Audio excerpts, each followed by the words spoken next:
July 2, 1944. The morning mist clung to the hedgerows of Normandy like a shroud, carrying with it the acrid smell of cordite and the distant rumble of artillery in the vicinity of Lockham, France, beneath canvas stretched taut against wooden frames.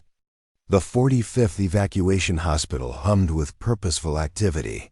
The air inside the medical tents was thick with the metallic scent of blood, the sharp bite of antiseptic, and something else entirely, an abundance of supplies that defied the logic of wartime scarcity. Nurses moved between rows of cots with measured steps, their white aprons pristine despite the chaos of battle, their hands steady as they administered treatments that would have seemed miraculous to any German medical professional witnessing them on this particular morning.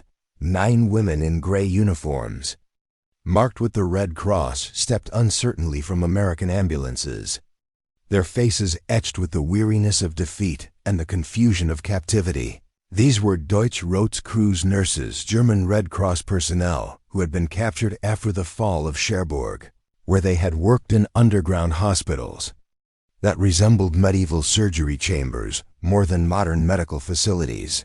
As their feet touched French soil under American control, they could not have imagined that they were about to witness a medical reality so advanced, so abundantly supplied, that it would shatter their understanding of warfare, ideology, and the very nature of civilized society.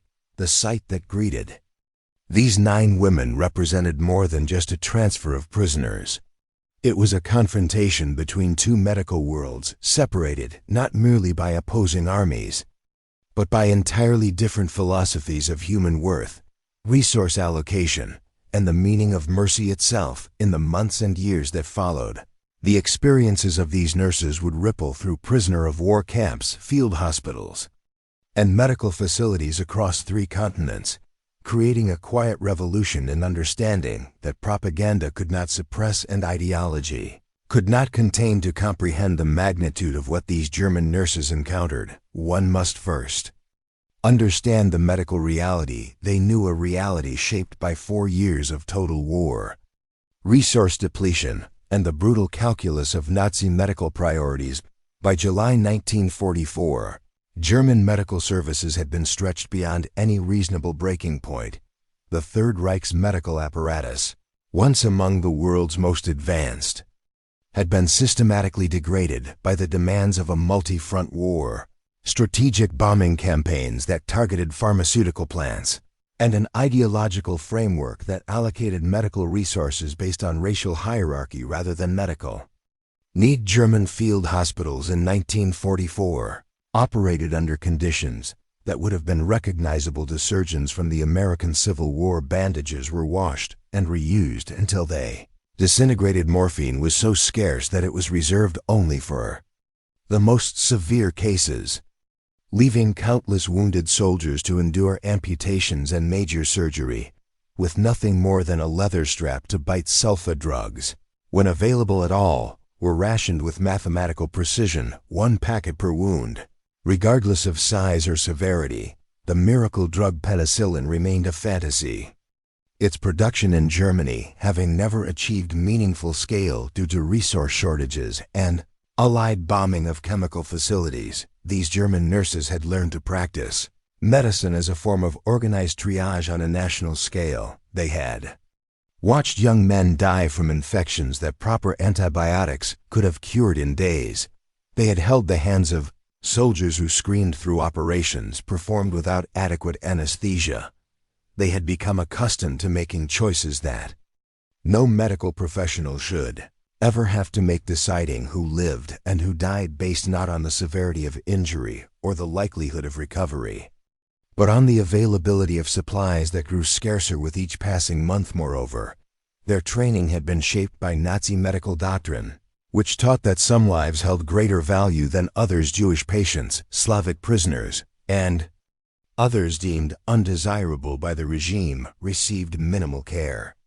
If any resources were to be conserved for the racially valuable, this was not merely institutional policy, but was presented as medical ethics, the efficient allocation of scarce resources to those most worthy of salvation. These nurses had been trained to see this hierarchy not as cruelty, but as rational medical practice under conditions of scarcity. The German medical system they knew was one where surgical instruments were sharpened and resharpened until they barely held an edge, where a single syringe might serve dozens of patients, and where the luxury of disposable supplies existed only in memory. They had learned to perform miracles of improvisation, creating surgical tools from salvaged metal, manufacturing bandages from any available fabric, and developing techniques that maximized the medical value extracted from each precious resource. Against this backdrop of deprivation and ideological compromise, the American medical reality they were about to encounter represented something that transcended mere abundance. It embodied a completely different philosophy of human worth and medical possibility. The contrast was not simply between wealth and poverty, but between two fundamentally different answers to the question, what does a human life deserve? The American medical establishment of 1944 operated from a position of unprecedented abundance. But this abundance was not merely a function of geography or natural resources. It represented the culmination of a systematic transformation of American medicine that had begun in the 1930s and accelerated dramatically with the onset of war. The United States had not simply outproduced its enemies. It had revolutionized the very concept of military medicine by the summer of 1944. American pharmaceutical companies were producing 650 billion units of penicillin per month, a figure that would have seemed like pure fantasy to German medical administrators, where German hospitals rationed single doses of sulfa drugs. American facilities used them prophylactically, administering them to prevent infections rather than merely treating existing ones, where German surgeons operated with instruments that had been used hundreds of times. American medical personnel often used sterile, single-use equipment that was discarded after each procedure. This abundance extended beyond mere supplies to encompass an entirely different approach to medical logistics. American field hospitals were designed not around scarcity, but around the assumption that whatever was medically necessary would be available. Blood plasma was stored in quantities that allowed for immediate transfusions. Morphine was administered not just to the mortally wounded, but to anyone experiencing significant pain. X-ray equipment, once a luxury found only in major urban hospitals, was standard equipment in American field medical units. Philosophical foundation underlying this abundance was equally revolutionary. American military medicine operated on the principle that every wounded soldier, regardless of rank, race, or nationality, deserved the best medical care available. This was not merely a humanitarian ideal, but a strategic calculation. The most effective military was one that cared for its people completely, unlike the Nazi system, which allocated medical resources based on ideological value.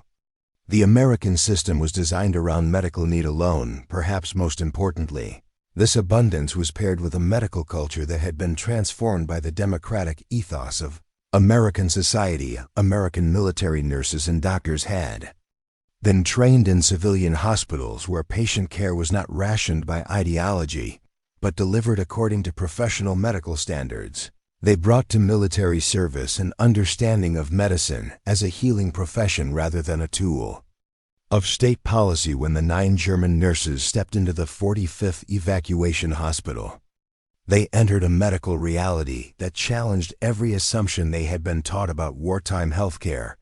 Their guide through this transformation was the commanding officer himself, who escorted them personally through the facilities. A gesture that would have been unthinkable in the hierarchical structure of German military medicine, where captured enemy medical personnel would have been processed by subordinates rather than honored with command attention. The first shock came not from any dramatic medical procedure, but from the sight of supplies arranged with casual abundance. Bandages were stacked in quantities that represented more sterile dressing material than some German field hospitals saw in a month. Bottles of plasma lined shelves with the density of a peacetime pharmacy. Surgical instruments gleamed with the brightness of equipment that was used once and sterilized completely rather than sharpened and reused until failure. Sister Ingrid Muller, one of the 9 captured nurses, later recorded her initial impressions in a diary that survived the war.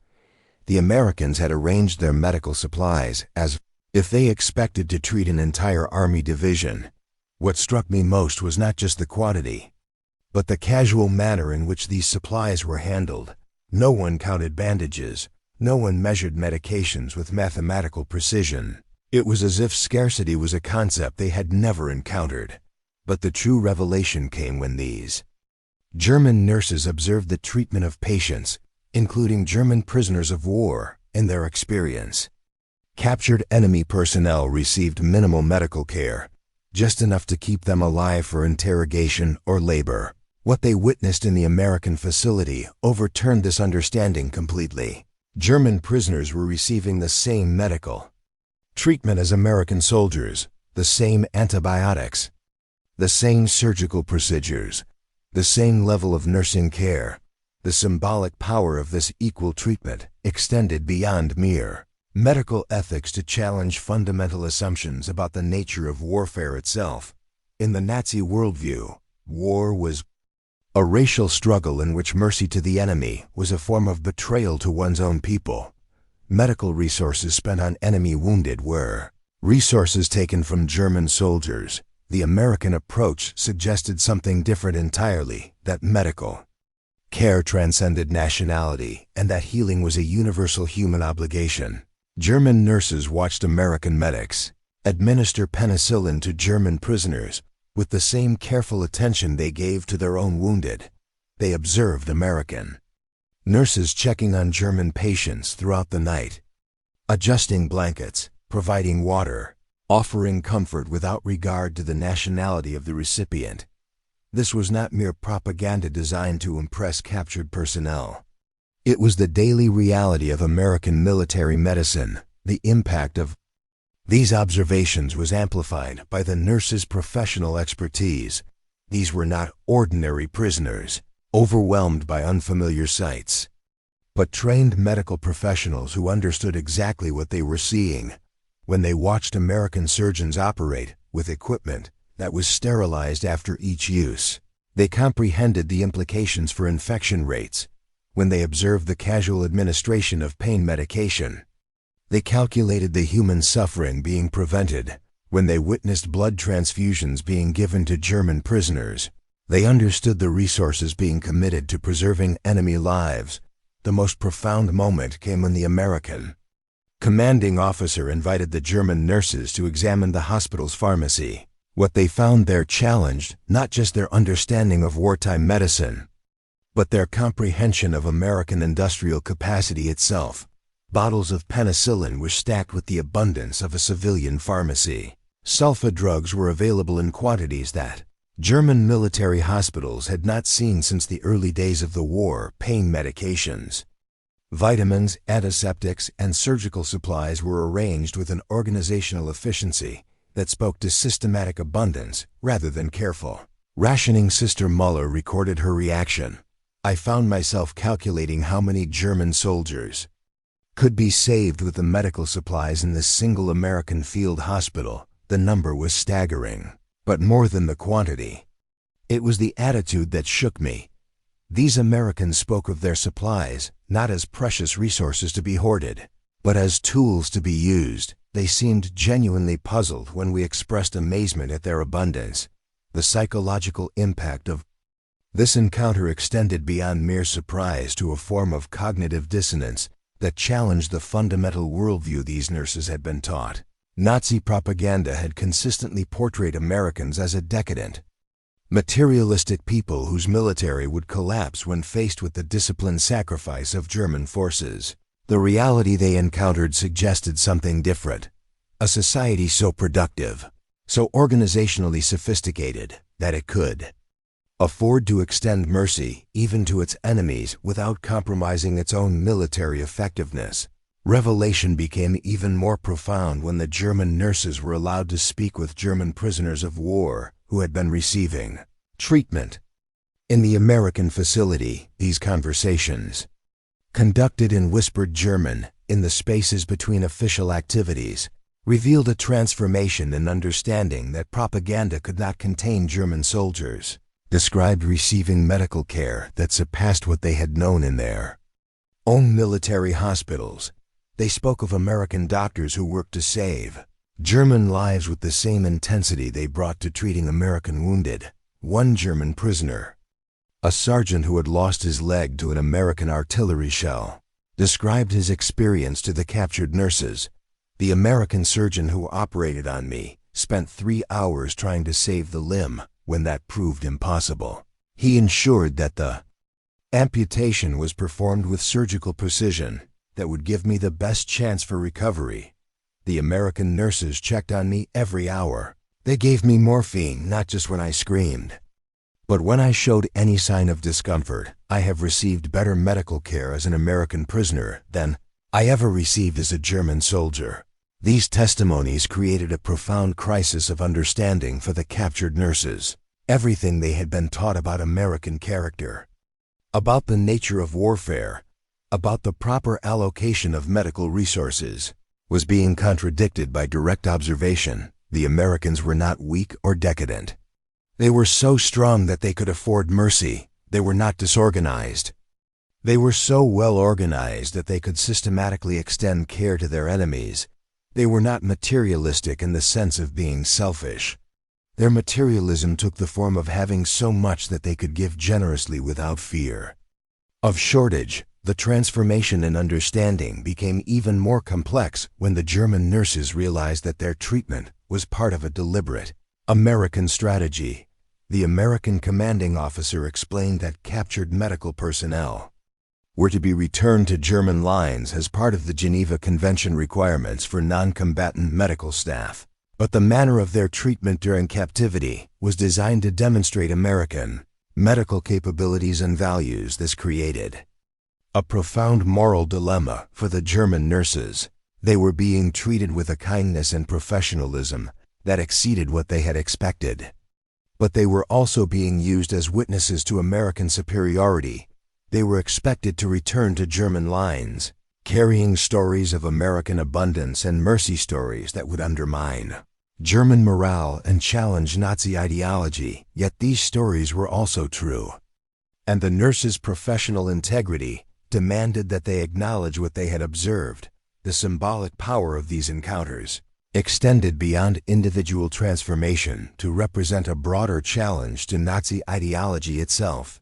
The Nazi system depended upon the belief that scarcity was natural, that resources were inherently limited, and that survival required the ruthless prioritization of one's own people over all others.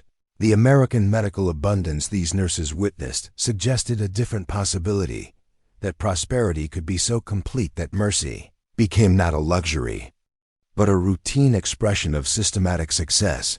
The recurring symbol that came to represent this abundance was not any single dramatic medical intervention, but the simple presence of clean, white cotton bandages used once and discarded in German medical facilities. Bandages were precious resources, washed and reused until they fell apart. The sight of American medical personnel using sterile bandages once and throwing them away represented a form of wealth so complete that it could be literally discarded.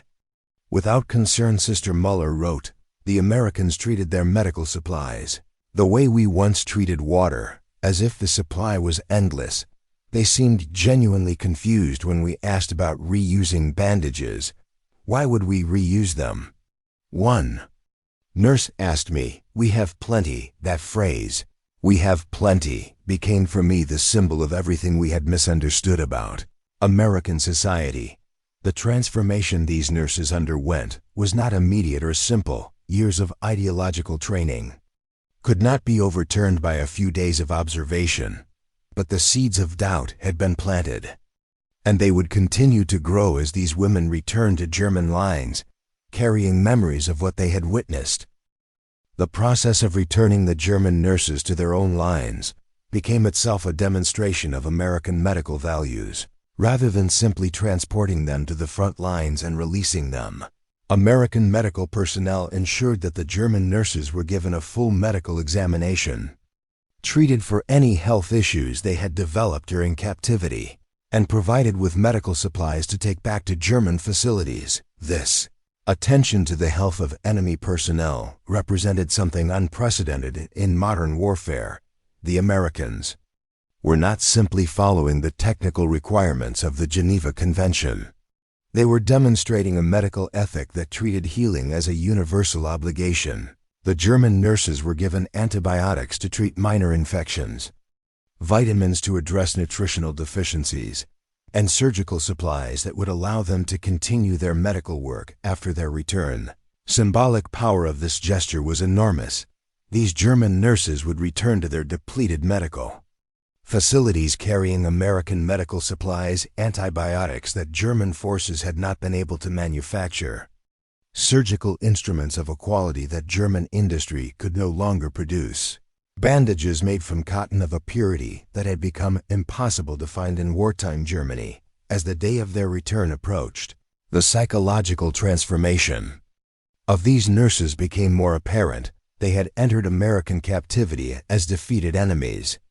Expecting harsh treatment and minimal care, they were leaving as professional colleagues who had been treated with respect, kindness, and medical excellence.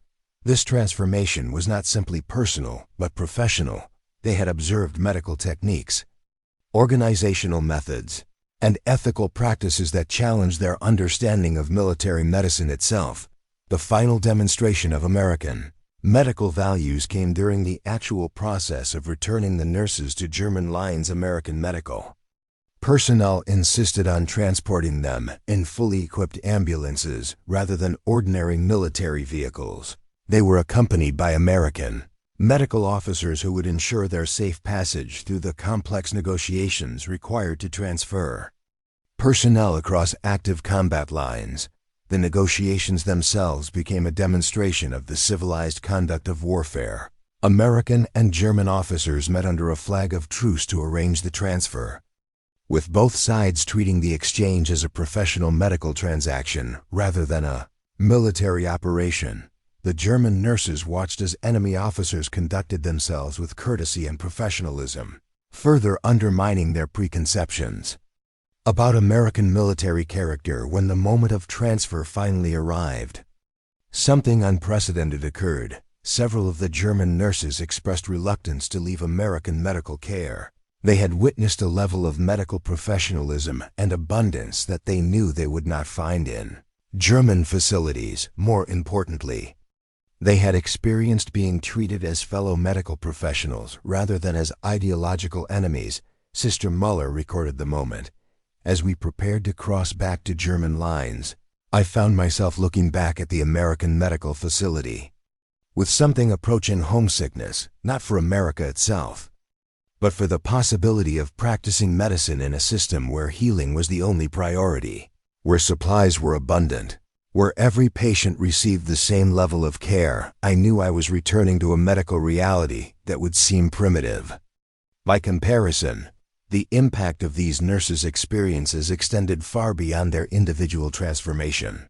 Upon their return to German medical facilities, they carried with them not just physical supplies, but information about American medical capabilities that would spread through the FIPA German medical community like ripples in a pond. Their accounts of American abundance, of medical techniques that seemed almost magical in their effectiveness, of ethical practices that treated enemy wounded with the same care as friendly forces, created a quiet revolution in understanding among German medical personnel. These stories were particularly powerful because they came from credible sources, trained medical professionals who had observed American practices directly, unlike propaganda, which could be dismissed as exaggeration. These testimonies carried the weight of professional expertise. German doctors and nurses who heard these accounts understood exactly what they meant in terms of medical capability and resource availability. Transformation these stories created was not limited to medical personnel. German wounded soldiers who were treated in facilities where these returned nurses worked began to hear accounts of American medical capabilities that challenged their understanding of the enemy they were fighting. The idea that American forces could afford to give captured German soldiers better medical care then.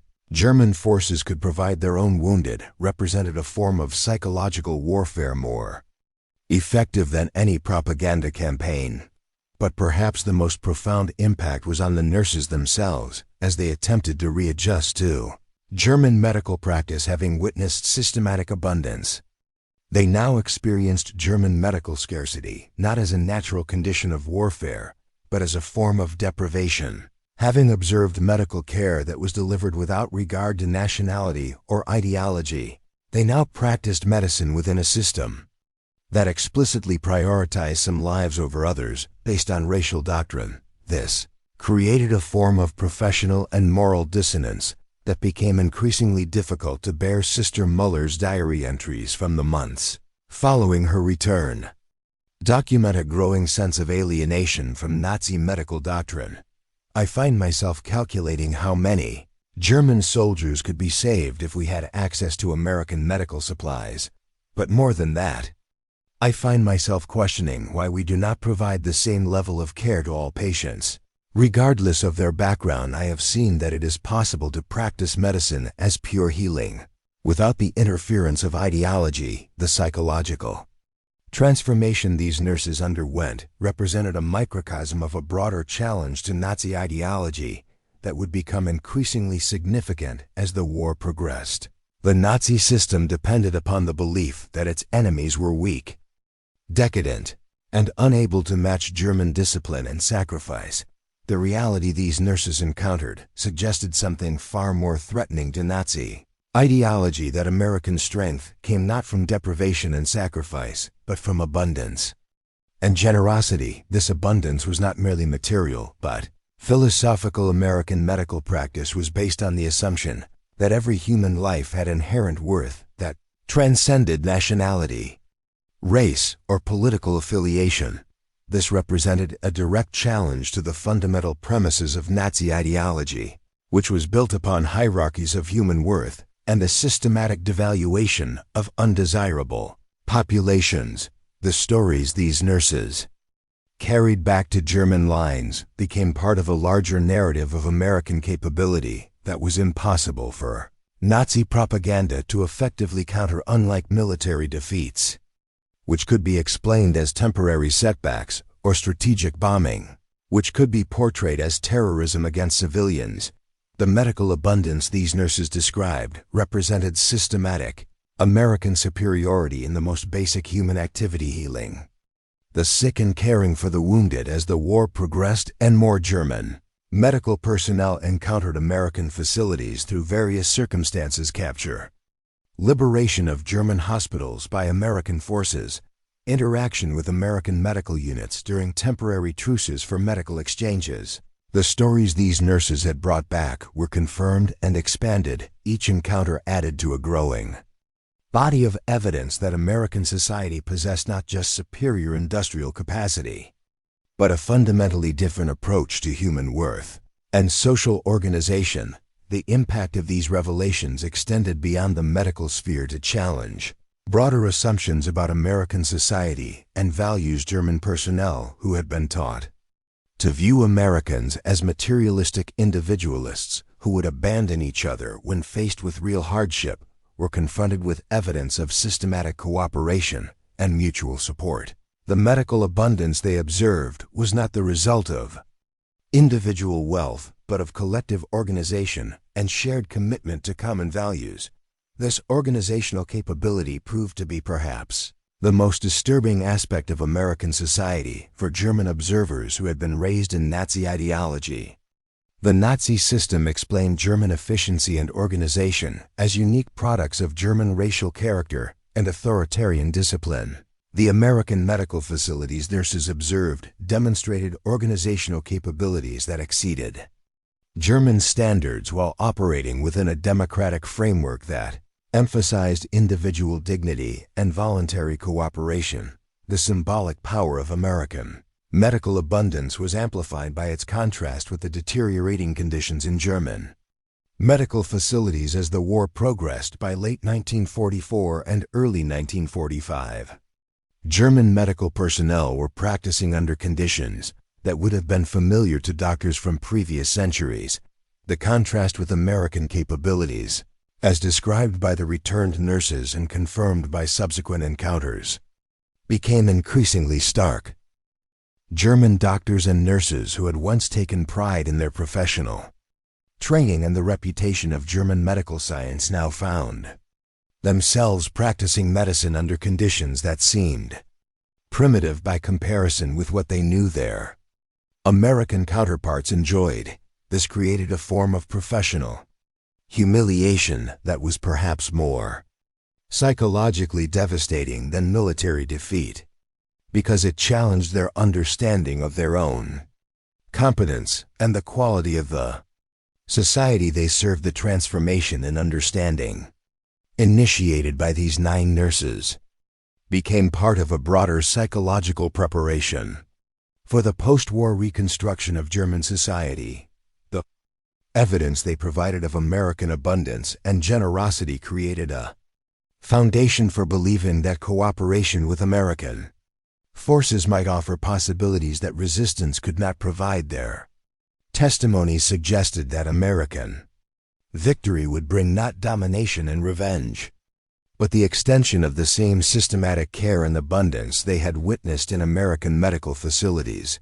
This psychological preparation proved crucial during the final months of the war as German resistance collapsed and American forces occupied German territory. German medical personnel who encountered American military government officials and medical assistance programs found their experiences consistent with the stories they had heard from the returned nurses. American medical aid was abundant, professionally competent, and delivered without regard to the recipient's wartime activities or political affiliations.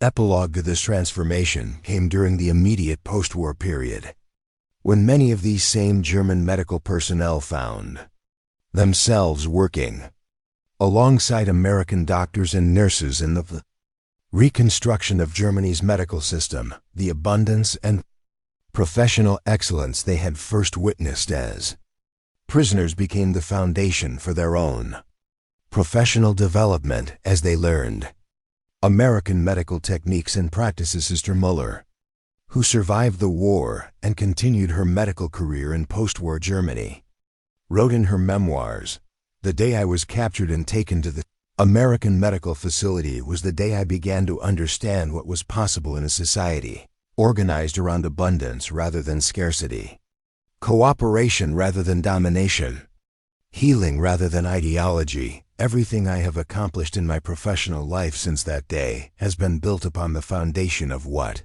I learned from observing American medicine during those few days in captivity."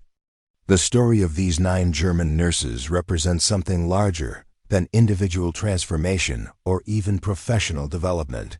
It symbolizes the power of abundance to challenge ideology, the capacity of generosity to overcome hatred, and the possibility of healing to transcend the divisions created by warfare. Their experience demonstrated that systematic kindness, backed by material abundance and organizational competence, could accomplish what military force alone could not achieve: the transformation of enemy understanding and the creation of foundations for lasting peace. In the broader context of World War II, the encounters between German medical personnel and American medical facilities represented a form of cultural warfare that was perhaps more decisive than any military engagement. These encounters demonstrated that American victory would bring not the destruction of German society, but its reconstruction according to principles that treated human life as inherently valuable, resources as tools for human flourishing rather than weapons for domination, and medical care as a universal human right rather than a privilege to be rationed according to ideological criteria. The abundance these German nurses witnessed was not simply material but moral, an abundance of mercy, of professional competence, of systematic care for human suffering, regardless of its nationality or political affiliation. This moral abundance proved to be America's most powerful weapon, not because it defeated enemy forces, but because it transformed enemy understanding and created the psychological foundations for lasting peace. The medical supplies that filled the shelves of the 45th Evacuation Hospital, the penicillin, the sulfa drugs, the sterile bandages, the surgical instruments were symbols of something larger. A society that had chosen to organize itself around the systematic reduction of human suffering rather than its strategic exploitation. The German nurses who witnessed this abundance carried back to their own lines not just information about American military capabilities, but evidence of American social values that challenged the fundamental premises upon which Nazi ideology was built. In the end, the transformation of these 9 nurses from fear to fascination represented the transformation of Germany itself, from a society organized around scarcity, hierarchy, and ideological domination to one that could aspire to abundance, equality, and democratic cooperation. Their journey from the depleted medical facilities of Nazi Germany to the abundant hospitals of American democracy was a journey that millions of Germans would eventually take, not as prisoners but as partners in the reconstruction of European civilization. The clean white bandages that symbolized American medical abundance to these captured nurses became symbols of possibility itself, possibility of a world where healing was more important than harming, where abundance was shared rather than hoarded, where the systematic care for human suffering transcended the divisions created by nationality, ideology, or war itself. In witnessing American medicine at its finest, these German nurses had glimpsed the possibility of human society at its finest, organized not around the efficient distribution of scarcity, but around the generous sharing of abundance. Their story reminds us that the most lasting victories are not won on battlefields, but in the quiet spaces where human beings encounter evidence that the world could be organized differently, that suffering is not inevitable, that abundance is possible, and that mercy is not weakness, but the highest expression of strength. In the end, these 9 German nurses discovered something more powerful than any weapon, more transformative than any ideology, more lasting than any military victory. They discovered hope.